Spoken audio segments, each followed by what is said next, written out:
ஓம் சாந்தி. அவ்யக்தவாணி பட்டியில் இன்னைக்கு 4வது நாள். அக்னி சிறகுகள். அவ்யக்தவாணி டேட்டு 14/12/83 14/12/83. ஸோ இந்த முரளிக்கு முன்னாடி ஒரு பாட்டு ஓடிட்டு இருந்தது. அந்த பாட்டோட லிரிக்ஸ், அதோட மீனிங் என்னென்னா, நம்மள சில பேர் ரொம்ப டால் அண்ட் ஸ்ட்ராங்காக இருக்கும், உயரமாக ஹைட்டாக ஸ்ட்ராங்காக இருக்கும். சில பேர் சின்னதாக இருக்கும். சில பேருக்கு பிங்க் கலர் பிடிக்கும், சில பேருக்கு ப்ளூ கலர் பிடிக்கும்.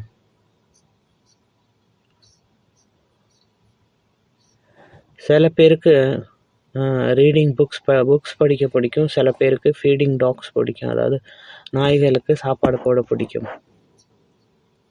ஏன்னா நம்ம எல்லாரும் டிஃப்ரெண்ட்டானவங்க. ஆனால் கடவுள் எல்லார் மேலேயும் கடவுள் அன்பு வச்சிருக்காரு. ஏன்னா நம்ம ஒவ்வொருத்தரும் அவருக்கு ஸ்பெஷல் தான். ஸோ சில பேர் ரொம்ப ஹைட்டாக இருக்கும், சில பேர் சின்னதாக இருக்கும். ஸோ இது எதை காமிக்குதுன்னா, ஆத்மாவோட ஸ்டேஜை காமிக்குது. எப்படி அந்த உயர்ந்த ஸ்டேஜ் அடைகிறோம்? பரிவர்த்தன் மூலியமாக, யோகா மூலியமாக அந்த பரிவர்த்தன் கொண்டு வரும்போது, அப்போ பிக் அண்ட் டால்னா என்ன அர்த்தம்? நம்ம உயர்ந்த ஸ்திதியில் இருக்கோம்னு அர்த்தம். சில பேர் சின்னதாக இருக்காங்கன்னு அர்த்தம். நம்ம இப்போ ஸ்திதி இன்னும் உயரத்தில் போகல.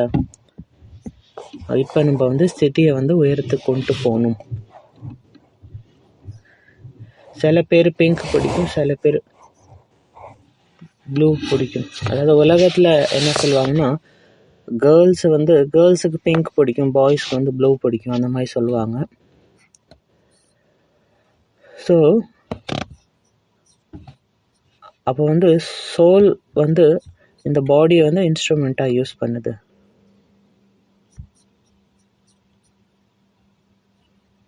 சில சோல்ஸ் மேல் பாடியை யூஸ் பண்ணுது, சில சோல்ஸ் ஃபீமேல் பாடியை யூஸ் பண்ணுது ஒரு இன்ஸ்ட்ருமெண்ட்டாக. சில பேருக்கு புக்ஸ் படிக்க பிடிக்கும், சில பேருக்கு நாய்களுக்கு சாப்பாடு போட பிடிக்கும். ஸோ இதை எதை காமிக்குதுன்னா, ஆத்மாவோட விதவிதமான ரோலை பற்றி காமிக்குது. விதவிதமான ரோல்ஸ் இருக்குது, விதவிதமான இன்ட்ரெஸ்ட் இருக்குது. சில பேருக்கு ஞானத்தில் இன்ட்ரெஸ்ட் இருக்கும், சில பேருக்கு யோகாவில் இன்ட்ரெஸ்ட் இருக்கும், சில பேருக்கு போகு ரெடி பண்ணுறதுக்கான இன்ட்ரெஸ்ட் இருக்கும். ஸோ ஒவ்வொருத்தவங்களுக்கு ஒவ்வொரு இன்ட்ரெஸ்ட். ஏன் இதெல்லாம்னா, ஏன்னா நம்ம எல்லாருமே டிஃப்ரெண்ட். ஸோ அந்த ட்ராமாவில் ஒவ்வொருத்தவங்களுக்கு ஒவ்வொரு பாட்டு இருக்குது. ஆனால் கடவுளுக்கு எல்லார் மேலேயும் அன்பு இருக்குது. அப்போ யார் நம்மளை உருவாக்குனார்? கடவுள் நம்மளை உருவாக்கிறார். அப்போ நம்ம ஏதோ ஒரு விஷயத்தை உருவாக்குறோன்னா நம்ம மாதிரி உருவாக்குவோம். அப்போ கடவுள் நம்மளையும் அவர் மாதிரி உருவாக்கியிருக்கார். கடவுள் நம்ம எல்லாரையும் ஸ்பெஷலாக நம்ம மேலே அன்பு வச்சிருக்காரு. சம் ஆஃப் அஸ், நம்மள சில பேர் ரொம்ப லவுடாக சத்தமாக இருப்போம், சில பேர் சைலண்ட்டாக இருப்போம். ஏன்னா நம்ம எல்லாரும் வித்தியாசமானவங்க. ஏன்னா நீனும் நானும் வித்தியாசமானவங்க. ஏன்னா நம்ம எல்லாரும் ஒரு பெரிய குடும்பத்தை சேர்ந்தவங்க. சில பேர் ரொம்ப சத்தமாக இருக்காங்க, சில பேர் சவுண்டு இருக்காது. இது விதவிதமான சன்ஸ்காரம் காமிக்குது, விதவிதமான ப்ரிஃபரன்ஸ். ஒவ்வொரு ஆத்மாவுக்கும் ஒவ்வொரு இன்ட்ரெஸ்ட் இருந்தாலும் நம்ம எல்லாரும் அந்த ஒரு இறைவனை சேர்ந்தவங்க, ஒரு குடும்பத்தை சேர்ந்தவங்க. ஓம் சாந்தி. So 14 December 1983. இன்னைக்கு முரளியோட டைட்டில் என்னது? இந்த பிரபு பரிவார் தான் எல்லாத்தோட உயர்ந்த சிரேஷ்ட பரிவார். மெடிக்கல் சயின்ஸில் புக் என்ன சொல்லுதுன்னா, ஃபேமிலினா என்ன புரிஞ்சுக்கிறாங்க? ஒரு group of individual blood connection மூலியமா, இல்லை மேரேஜ் மூலியமா, இல்லை அவங்க சாய்ஸ் மூலியமா அவங்க வந்து emotional bonds, responsibility and uh sense of belongings என்னுடையவங்க அந்த ஃபீலிங் கொடுக்கக்கூடியவங்க. ஒருத்தவங்க மற்றவங்களுக்காக கேர் பண்ணிக்கிட்டு இருப்பாங்க. ஒரு மியூச்சுவல் ஐடென்டிட்டி இருக்கும். ஒரு ஷேர்ட் ஜெர்னி இருக்கும். அவங்க வாழ்க்கை முழுவதும் ஒரு ஜெர்னி ஷேர் பண்ணுவாங்க. ஹிந்தியில் கூட ஃபேமிலினா பரிவார்னு சொல்கிறாங்க. அப்போ இதை வந்து பாபா 2ஆக பிரிக்கிறாரு, பரி மற்றும் வார். பார்னா கடந்து போகிறது, வார்னா அட்டாக் பண்ணுறது. ஸோ அப்போ நம்ம வந்து மாயாவோட அட்டாக்லேருந்து விடுபட்டு இருக்கோம். எப்போ நம்ம மாயாட்டேருந்து ஃப்ரீயாக இருப்போம், எப்போ நம்ம ஃபீல் பண்ணுறோமோ நம்ம இந்த பரிவாரத்தை சேர்ந்தவங்க அப்படின்னு. இப்போ நம்ம புரிஞ்சுக்கலாம் எப்படி இந்த ஃபேமிலி உருவாகுது. ஸோ இன்றைக்கி வந்து நம்ம லாஸ்ட்லேருந்து ரிவைஸ் பண்ணலாம். ஸோ அதனால் லாஸ்ட்லேருந்து முரளியை பார்க்கலாம். ஸோ இன்றைக்கி வந்து முரளியை வந்து லாஸ்ட்லேருந்து ரிவைஸ் பண்ணலாம். பாபா கேட்குறாரு, நீங்கள் இந்த இதுக்கு பதில் கண்டுபிடிச்சிருக்கீங்களா? நான் எந்த மாதிரி ஆத்மான்னு யார் வந்து கேட்குறா? எந்த மாதிரி ஆத்மா இந்த முரளியை கேட்குது?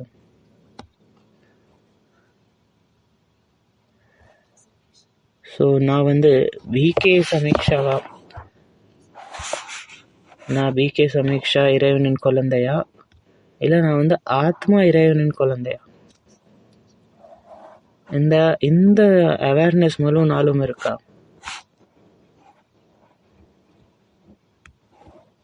டெய்லி அமிர்த் வேலை யாரு பண்றது?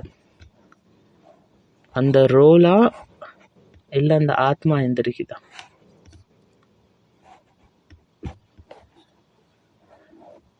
ஸோ அந்த சோல் இறைவன் அன்புல மூழ்கி இருக்கா? அட்லீஸ்ட் ஒரு 2 செகண்டோ 5 செகண்டோ, ஆனால் அந்த குவாலிட்டி வந்து மேட்டர்ஸ் ஆகுது. ஸோ பாபா இங்கே கேட்குறாரு, யார் அமிர்த வேலை பண்ணுறா? அந்த ரோலா இல்லை அந்த ஆத்மா இறை அன்பில் மூழ்கி அமிர்த வேலை பண்ணுதா? ஸோ ஃபஸ்ட்டு கொஷின், நான் யாருன்னு பார்க்கும்போது, சோல் லெவலில் பார்க்கும்போது நம்ம எல்லாரும் சேம் தான், சேம் குவாலிட்டி இருக்குது சோல் லெவலில் பார்க்கும்போது. ப்ளஸ் பாபா என்ன சொல்கிறாருன்னா, அமிர்த வேலையில் பவர்ஃபுல் எக்ஸ்பீரியன்ஸ் கிடைக்கணும்னா அந்த கான்ஷியஸில் இருங்க, நான் யாருன்னு. ஸோ டெய்லி செக் பண்ணி பாருங்கள், அமிர்த வேலையில் எந்த சோமாவில் எந்த ஸ்திதியில் உட்காருறேன். நான் நல்ல முழு அவேர்னஸோடு உட்காந்துருந்தேன்னா, அந்த சௌமானோட உட்காந்துருந்தேன்னா,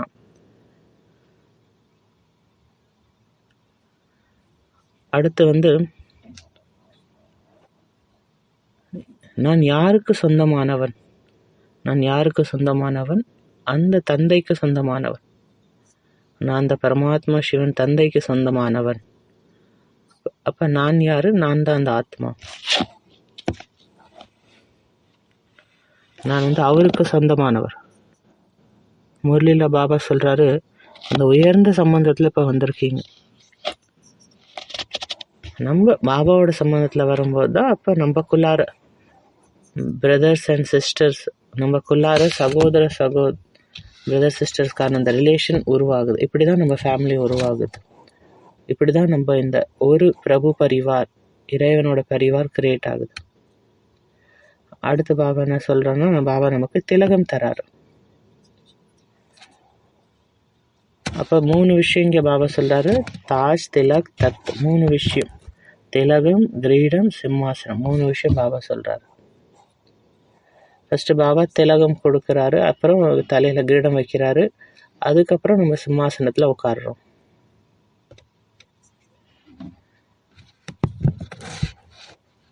பாபா சொல்ல, நீங்கள் பிறந்த உடனே பாபா உங்களுக்கு திலகம் தரார்.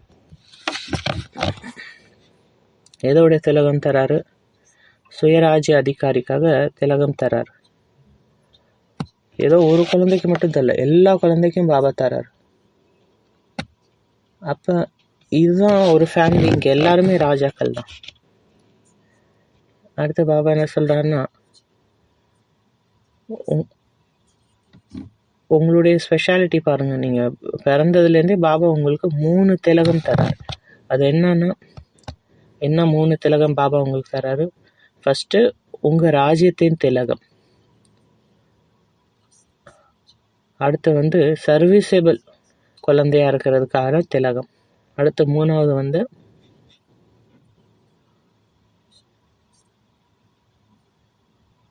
Tilak of love and cooperation parivar கூட. ஃபஸ்ட்டு ராஜ்யத்துக்கான, 2வது சேவைக்கான திலகம். ஏன்னா நம்ம எப்பயுமே சேவையில் இருக்கும். ஏன்னா ராஜா எப்பயுமே சேவையில் தான் இருப்பார். அடுத்து 3வது எப்படி அவர் சேவை பண்ணுவார்? அன்பு மற்றும் சகயோகத்தை, எல்லாருக்காகவும் அன்பு மற்றும் சகயோகம் இருக்கணும் அவர் மனசில். ஸோ இந்த 3 திலகம் பாபா தரார். இப்போ இந்த திலகம் கொடுக்கறது தான் என்ன சொல்லுவாங்கன்னா கொரோனேஷன் செரிமோனி அப்படின்னு சொல்லுவாங்க. திலகம் ஒரு சந்தோஷத்துக்கான சைன்.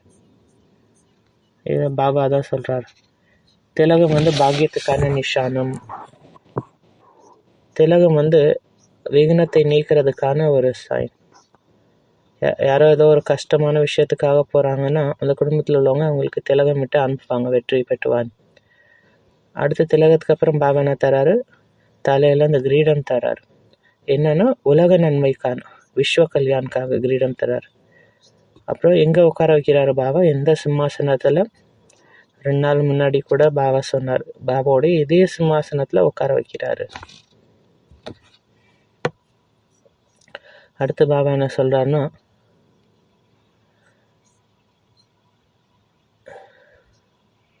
ஸோ இந்த விஷயங்கள்லாம் இந்த பிரபு பரிவாரில் உள்ளவங்களுக்கு மட்டும்தான் கிடைக்கும். நீங்கள் மட்டும்தான் பகவானோட இதய சிம்மாசனத்தில் உட்கார முடியும். அவ்வளோ நஷா இருக்கணும் உங்களுக்கு. நாங்கள் மட்டும்தான் பாபாவோட இதய சிம்மாசனத்தில் உட்கார முடியும். ஸோ இப்போ தான் நீங்கள் எல்லா பொக்கிஷத்தையும் எடுத்துக்கணும். இப்போ நீங்கள் பண்ணலன்னா அப்புறம் ஃப்யூச்சரில் பண்ண முடியாது.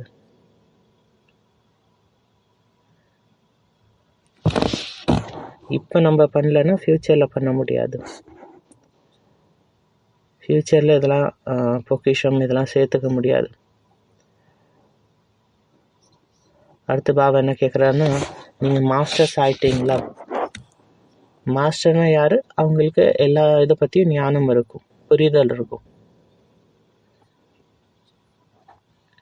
இப்போ உங்களுக்கு ஒரு படத்தை பற்றி ஃபுல் நாலேஜ் இருக்குன்னா, அப்போ நீங்கள் ஏதாவது ஒரு சீனை பார்த்து டிஸ்டர்ப் ஆவீங்களா? இல்லை. நீங்கள் கவலைப்பட மாட்டீங்க. அதேமாதிரி பாபா இங்கே கேட்குறாரு, நீங்கள் மாஸ்டராக இருக்கீங்களா? ஏன்னா ஒரு மாஸ்டர்னால் எல்லா விஷயமும் தெரிஞ்சிருக்கணும், எல்லாத்த பற்றியும் ஒரு புரிதல் இருக்கணும். எப்படி நம்ம மாஸ்டர் ஆக முடியும்? சுயதர்ஷன் சக்கரம் சுத்த நம்ம மாஸ்டர் ஆகும். 2வது கொஷின் பாபா என்ன கேட்குறாருன்னா, நீங்கள் ஃபீல் பண்ணுறீங்களா நான் எவ்வளோ உயர்ந்த குடும்பத்தை சேர்ந்தவன், அதை ரியலைஸ் பண்ணுறீங்களா? ஏன்னா நீங்கள் அதை பாருங்கள், நான் மற்றவங்களோட நெகட்டிவிட்டியை பார்க்குறேன், மற்றவங்களோட வீக்னஸை பார்க்குறேன், குத்தங்குறம் பார்க்குறேன். அப்போ நான் இந்த விஷயத்தை ரியலைஸ் பண்ணுறேன்னா, அப்போ என்ன ஆகுது? நான் மறுபடியும் அந்த பாட்டில் ஸ்டக் ஆகிக்கிறேன். ஏன்னா இந்த பிரபு பரிவார் இங்கே எல்லாரும் ரொம்ப உயர்ந்த ஆத்மாக்கள். அவங்களுக்குள்ளாரே நான் குத்தகுறம் பார்த்துட்டு இருந்தேன்னா என்ன ஆகும்? பாவனை சொல்லணும், ஆஹா பாபா, ஆஹா ட்ராமா, ஆஹா பரிவார், ஆஹா இந்த பிராமன் பரிவார் அப்படின்னு சொல்லணும். ஏன் பாபா இதை சொல்கிறாரு? ஏன்னா நம்ம அதை ரியலைஸ் பண்ணணும், நம்ம எவ்வளோ உயர்ந்த குடும்பத்தை சேர்ந்தவங்க. ஸோ அதனால் நீங்கள் உங்களை கேட்டுகிட்டே இருங்க, நான் அதை ரியலைஸ் பண்ணுறேன்னா, நான் எந்த குடும்பத்தை சேர்ந்தா நான் ரியலைஸ் பண்ணுறேன்னா. பரந்தாமத்தில் கூட பார்த்தீங்கன்னா நம்ம இந்த பிராமின் பரிவார் அங்கேயும் ஒன்றா இருப்போம். அப்போ எவ்வளோ நம்ம ஒருத்தவங்க மற்றவங்களுக்கு ரெஸ்பெக்டு, ரிகார்டு, மரியாதை வைக்கணும் இந்த பிராமின் பரிவார் மேலே. அடுத்து பாபா எல்லா சோலோட ஸ்பெஷாலிட்டி சொல்கிறாரு.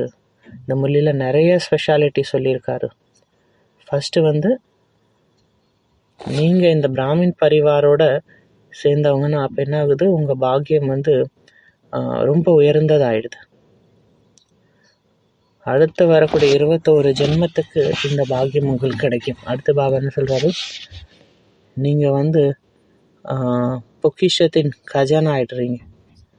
ஜஸ்ட்டு இந்த ஒரு ஜென்மத்துக்கு இல்லை, 21 ஜென்மத்துக்கு பாபா எல்லா பொக்கிஷத்தாலையும் நிரப்புறாரு. இந்த பரிவாரில் மட்டும்தான் எல்லாருமே ராஜாக்களாக போகிறாங்க. இந்த பிரபுவார் பரிவார், இந்த பரிவார் மட்டும்தான் டைரெக்டாக பரமாத்மாவோட கனெக்ஷனில் இருக்கீங்க. நமக்கு மட்டும்தான் அந்த இறைவனோட பாலனை கிடைக்குது, டைரக்ட் பாலனை கிடைக்குது. ஈவன் அந்த நேச்சர் கூட பார்த்தீங்கன்னா, இயற்கை கூட வந்து பார்த்தீங்கன்னா, பாபா நம்மளை கூட அந்த இயற்கையோட கம்பேர் பண்ணுறார். நீங்கள் வந்து ஞான சூரியன், ஞான சந்திரன், லக்கி ஸ்டார்ஸ் அப்படின்னு கம்பேர் பண்ணுறார்.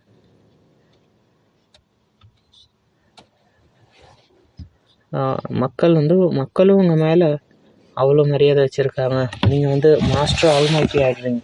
அப்போ இயற்கையும் உங்களுக்கு சேவை பண்ண ஆரம்பிக்குது.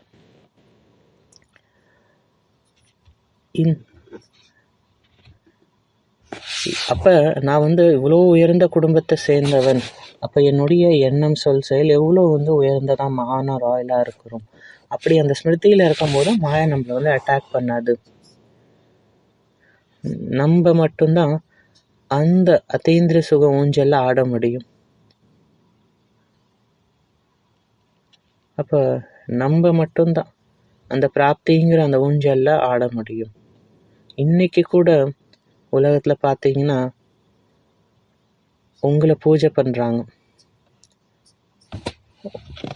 உங்களுடைய ஒவ்வொரு செயலுக்கான அந்த ஞாபகார்த்தம் தான் பகவத்கீதா. பகவத்தில் கூட அதான் எழுதியிருக்காங்க. ஸோ அதை கம்பேர் பண்ணி அங்கே வந்து அதை வந்து ரொம்ப பாவனையோட கேட்குறாங்க பக்தியில். நம்ம பாக்யதாத்தாவோட வரதாத்தாவோடைய குழந்தையாயிட்டோம். அப்போ நமக்கு எந்த ஒரு குறையும் கிடையாது. ஆனால் இங்கே எல்லா பிராப்தியும் இருக்குது. ஆனால் சத்தியத்தில் ஒரே ஒரு விஷயம் மட்டும், எல்லாமே இருக்கும், ஆனால் ஒரே ஒரு விஷயம் மட்டும் இருக்காது. என்ன? அங்கே பாபா இருக்க மாட்டார். அடுத்த விஷயம், அடுத்த பாபா சொல்கிறாரு, உங்கள் பரிவார் சேஞ்ச் ஆகிடுச்சு, யுகம் சேஞ்ச் ஆகிடுச்சு, உங்கள் தர்மம் சேஞ்ச் ஆகிடுச்சு, உங்கள் கர்மம் சேஞ்ச் ஆகிடுச்சு. இதெல்லாம் ரொம்ப பவர்ஃபுல்லான வேர்டு. உங்கள் ஃபேமிலியே சேஞ்ச் ஆகிடுச்சு. அப்போ இது என்ன புரிஞ்சிருச்சுன்னா, உங்கள் புரிதல் பரிவாரை பற்றி ஃபேமிலி வந்து சேஞ்ச் ஆகிடுச்சு. அந்த லிமிட்லேருந்து ஒரு 4-5 பேர் ஃபேமிலி அப்படின்னு மாற்றி அன்லிமிட்டடில் பாபா கொண்டு போயிட்டார். இது வந்து வசுதேவ் குடும்பக்கம்னு சொல்லுவாங்க.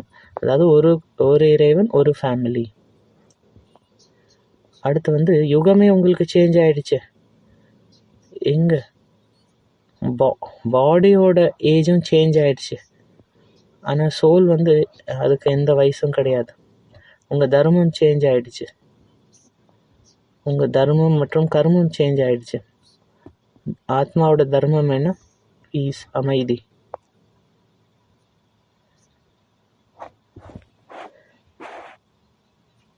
ஸோ இந்த அசாந்தி உலகத்துலேருந்து சாந்தத்துக்கு போயிட்டோம். நம்மளோட புத்தியை பாபா திறந்திருக்கார். விஷால புத்தியை பாபா நம்மளை மாற்றிட்டார். ஸோ நம்மளுடைய தர்மம் என்னது? நம்மளுடைய மதம் வந்து ரிலீஜன். நம்மளோட ரிலீஜன் வந்து பீஸ், அன்பின் ரிலீஜன். துக்கத்தின் உலகத்திலிருந்து நம்ம இப்போ வந்து சந்தோஷத்தின் உலகத்துக்கு வந்துட்டோம். சாதாரண ஆத்மாலேருந்து இப்போ நம்ம எப்படி மாறிட்டோம்? மகான் ஆத்மாக்களாக மாறிட்டோம். ஸோ இப்போ பாப்தாதா வந்து அந்த மாதிரி குழந்தைங்களை பார்க்குறாரு. அவ்வளோ உயர்ந்த பிராமன் பரிவாரை வந்து பாபா பார்க்குறாரு. ஸோ இப்போ நம்ம திருஷ்டியும் அப்படி தான் இருக்கணும். யாரை பார்த்தாலும் அவங்களும் வந்து மகான் ஆத்மானு அந்த உயர்ந்த திருஷ்டியோடு பார்க்கணும். பாபாவோட திருஷ்டி, பாபாவோட ஃபீலிங் எப்படி இருக்கும்? பாபா எப்படி நம்மளை பார்க்குறாரோ அதே மாதிரி தான் நானும் என்ன அந்த உயர்ந்த திருஷ்டியோட பார்க்கணும்.